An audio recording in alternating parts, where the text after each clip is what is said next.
বিসমিল্লাহির রহমানির রহিম। মাননীয় প্রতিরক্ষা উপদেষ্টা, সম্মানিত মন্ত্রী পরিষদ সচিব, সেনাবাহিনী প্রধান, বিমান বাহিনী প্রধান, পিএসও, এএটি, প্রতিরক্ষা সচিব এবং সম্মানিত বিভাগীয় কমিশনার এবং জেলা প্রশাসনিক বৃন্দ, আসসালামু আলাইকুম, শুভ সকাল। জেলা প্রশাসক সম্মেলন 2026 উপলক্ষে আপনাদের মাঝে উপস্থিত হতে পারে আমি অত্যন্ত আনন্দিত। আমি মহান আল্লাহ তাআলার দরবারে শুকরিয়া আদায় করছি, আলহামদুলিল্লাহ। আমরা জানি মাঠ পর্যায়ে সরকারের সকল কর্ম পরিকল্পনা এবং কর্মসূচির বাস্তবায়নের জন্য আপনারা নিরলস পরিশ্রম করে যাচ্ছেন। আপনাদের ভূমিকা এই ক্ষেত্রে অত্যন্ত গুরুত্বপূর্ণ। অপরদিকে সশস্ত্র বাহিনীর, সেনা, নৌ বিমান বাহিনী বাংলাদেশের শুধুমাত্র প্রতিরক্ষা এবং সার্বভৌমত্ব রক্ষার জন্যই নয়, আপৎকালীন সময় এবং শান্তিকালীন সময়ে অসামরিক পরিশনের পাশে সবসময় পাশে দাঁড়িয়েছে, জনগণের পাশে দাঁড়িয়েছে। আর এই কারণেই আমি মনে করি আমাদের আজকের যে আলোচনা, মত বিনিময়, এটা অত্যন্ত গুরুত্বপূর্ণ। এবং আমার বিশ্বাস দীর্ঘদিন পর মাননীয় প্রতিরক্ষা উপদেষ্টা এবং 3 বাহিনী প্রধান একত্রিতভাবে এ ধরনের একটা আয়োজনে উপস্থিত হয়েছেন। আমার বিশ্বাস এর মাধ্যমে বর্তমান সরকারের যেই বিভিন্ন পরিকল্পনা এবং কর্মসূচি বাস্তবায়নের ক্ষেত্রে যে অঙ্গীকার, সেটা অনেক বাস্তবায়ন করতে অনেক সহজতর হবে এবং আমরা সবাই কাঁধে কাঁধ মিলিয়ে কাজ করবো ইনশাআল্লাহ। প্রিয় কমিশনার এবং জেলা প্রশাসক বৃন্দ, আপনারা জানেন বাংলাদেশ নৌবাহিনী শান্তিতে সংগ্রামী সমুদ্রের দুর্জয় এই মূল্যমন্ত্রে উজ্জীবিত হয়ে দেশের সার্বভৌমত্ব রক্ষার মূল দায়িত্ব পালন করে এবং বিশাল সমুদ্র সীমার সার্বভৌমত্ব, স্বাধীনতা রক্ষা এবং একই সাথে সমুদ্রে সকল অর্থনৈতিক কার্যক্রম, এটা নিরাপত্তা বিধান করা নৌবাহিনীর মূল দায়িত্ব।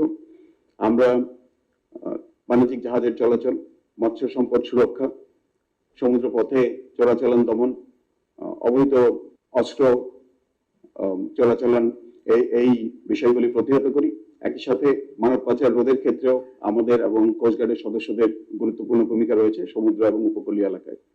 গতকালকে আপনারা দেখেছেন টেকনাফে একটি অভিযানে নৌ সদস্যরা প্রায় 30 কোটি টাকার মূল্যের আইস, ইয়াবা এবং বিদেশি পিস্তল উদ্ধার করেছে এবং এই কার্যক্রমগুলি উপকূলীয় অঞ্চলে এবং সমুদ্র এলাকায় আমাদের নিয়মিতভাবে আমরা এই দায়িত্ব পালন করে থাকি এবং এই ক্ষেত্রে আমরা সবসময় স্থানীয় প্রশাসনের যে সহযোগিতা পাই, সেই জন্য আমি আপনাদের মাধ্যমে স্থানীয় এবং মাঠ প্রশাসনের সকল কর্তা ব্যক্তিদেরকে আন্তরিক ধন্যবাদ জ্ঞাপন করছি। বিগত প্রায় 1.5 বছর যাবৎ, 1.5 বছরের অধিক আমরা অসামরিক প্রশাসনের সহায়তার জন্য সরকারি নির্দেশনা অনুযায়ী নিয়োজিত রয়েছি এবং এই সময় আপনারা দেখেছেন অতীতের যে কোনো সময়ের তুলনায় আমার বিশ্বাস বাংলাদেশের ইতিহাসে সুনিবিড় একটা সম্পর্ক সামরিক এবং অসামরিক প্রশাসনের মধ্যে বিরাজমান ছিল, এখনো রয়েছে। এখনো আমরা স্বল্প মাত্রায় আমাদের মোতায়েন বলবৎ রেখেছি সরকারি নির্দেশনা অনুযায়ী। গত 12 ফেব্রুয়ারির যে জাতীয় নির্বাচন, সেই জাতীয় সংসদ নির্বাচনে আমরা সবাই কাঁধে কাঁধ মিলিয়ে কাজ করেছি, আন্তরিকতার সাথে, নিষ্ঠার সাথে জনগণের প্রতি আমাদের অঙ্গীকার পালন করেছি এবং তারই ফলশ্রুতি একটা সুন্দর, সুষ্ঠু, অবাধ, নিরপেক্ষ এবং গ্রহণযোগ্য নির্বাচন আমরা জাতিকে উপহার দিতে পেরেছি। এই সময় আপনারা দেখেছেন আমরা গাজীপুরে গিয়েছিলাম 3 বাহিনী প্রধান একসাথে। সেখানে ঢাকার বিভাগীয় কমিশনার মহোদয় এবং ঢাকা বিভাগের সকল জেলার প্রশাসক বৃন্দ উপস্থিত ছিলেন। এছাড়া ব্যক্তিগতভাবে আমি চট্টগ্রাম, কক্সবাজার, বরগুনা, ভোলা এই উপকূলীয় জেলাগুলিতে সফর করেছি। স্থানীয় প্রশাসন, বিভাগীয় কমিশনার মহোদয়রা তারা উপস্থিত ছিলেন, তাদের ব্যস্ততার মাঝেও জেলা প্রশাসকগণ উপস্থিত ছিলেন এবং মাঠ পর্যায়ের সকল প্রশাসনের কর্তা ব্যক্তি উপস্থিত ছিলেন। আমরা দেখেছি যে আমরা সকলে সম্মিলিতভাবে কাজ করলে, দেশের জন্য আন্তরিকভাবে কাজ করলে আমরা যে কোনো কঠিন চ্যালেঞ্জ মোকাবিলা করতে পারি এবং আমরা সফল হতে পারি। এটাই আমরা জাতির কাছে প্রমাণ করেছি।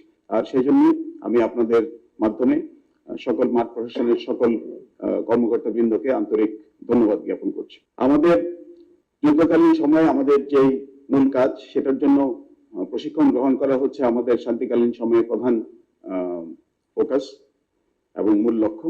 এছাড়াও বিভিন্ন সামুদ্রিক অর্থনীতি, সুনীল অর্থনীতি যেটাকে আমরা বলি, ব্লু ইকোনমি, এই কর্মকাণ্ডে নৌবাহিনীর নিয়মিত ভূমিকা থাকে। আমি যেটা বলেছিলাম, মৎস্য সম্পদ সংরক্ষণ, আপনারা জানেন জাটকা নিধন প্রতিরোধ, মাইলিশ সংরক্ষণ, কম্বিং অপারেশন সহ বিভিন্ন সময়ে মৎস্য প্রাণী সম্পদ মন্ত্রণালয়ের নির্দেশনা অনুযায়ী আমরা এবং কোস্টগার্ডের সদস্যরা আমরা নিয়মিত কাজ করি এবং সেই সময় আপনাদের প্রশাসনিক সহায়তার অনেক প্রয়োজন হয়। উপকূলীয় অঞ্চলে আমাদের একটা সুনিবিড় সম্পর্ক সবসময় বিরাজমান থাকে। এছাড়া আপৎকালীন সময় বা দুর্যোগকালীন সময়ে ঘূর্ণিঝড়, বন্যা, জলোচ্ছ্বাস, এই ধরনের পরিস্থিতি এবং তৎপরবর্তী উদ্ধার এবং ত্রাণ কার্যক্রমে নৌবাহিনীর সদস্যগণ নিয়মিত মোতায়েন হয়ে থাকে এবং এ সকল কার্যক্রমে স্থানীয় প্রশাসনের সাথে আমাদের যে সুনিবিড় সম্পর্ক, এটার জন্য আমি সকলকে ধন্যবাদ জানাই এবং আমি বিশ্বাস করি ভবিষ্যতেও দেশের প্রয়োজনে, জাতির প্রয়োজনে আমাদের এই সুসম্পর্ক বজায় থাকবে ইনশাআল্লাহ। আমি যে জিনিসটা আপনাদেরকে খুব সংক্ষেপে বোঝাতে চাই, বাংলাদেশের জন্য, বাংলাদেশের অর্থনীতির জন্য যুদ্ধকালীন সময়ে, আপৎকালীন সময়ে এবং শান্তিকালীন সময়ে সমুদ্রের যথাযথ ব্যবহার এবং নিরাপদ ব্যবহার আমাদের জন্য অত্যন্ত গুরুত্বপূর্ণ এবং এই জন্যই বাংলাদেশের জন্য একটি শক্তিশালী নৌবাহিনীর প্রয়োজনীয়তা অনেক বেশি। আর শান্তিকালীন সময়ে আমি যেটা আপনাদেরকে বললাম, গতকালকে উদাহরণ সহ বলেছি, আমাদের উপকূলীয় অঞ্চলে এটা একটা নিরাপদ রুট হিসাবে ব্যবহৃত হয়।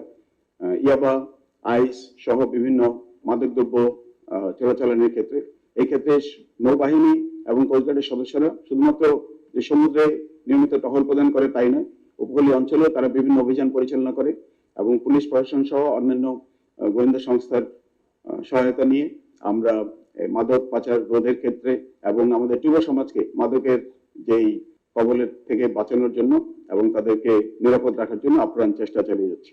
আমার বিশ্বাস এ ব্যাপারে আপনাদের সহযোগিতা ভবিষ্যতেও অব্যাহত থাকবে।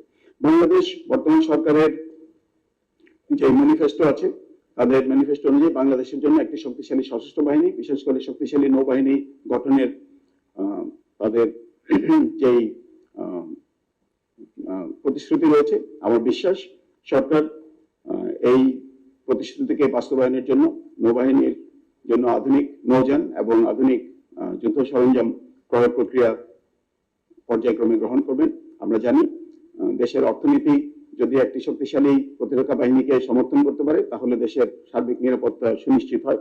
তবে এই ব্যাপারে আমি সংশ্লিষ্ট সকলের সহযোগিতা কামনা করব এবং আমার বিশ্বাস আপনারা সবাই এই আমি আজকে যে লাস্ট যে মেসেজটা আপনাদের সবাইকে দিতে চাচ্ছি, বাংলাদেশ নৌবাহিনী আমার একার নয় বা আমার যারা সাদা ইউনিফর্মে আমরা কর্মজীবী তাদের একার নৌবাহিনী নয়। বাংলাদেশ নৌবাহিনী বাংলাদেশের সকলের, বাংলাদেশ নৌবাহিনী আপনাদের সকলের। আপনাদের সবাইকে অনেক ধন্যবাদ। আল্লাহ হাফেজ।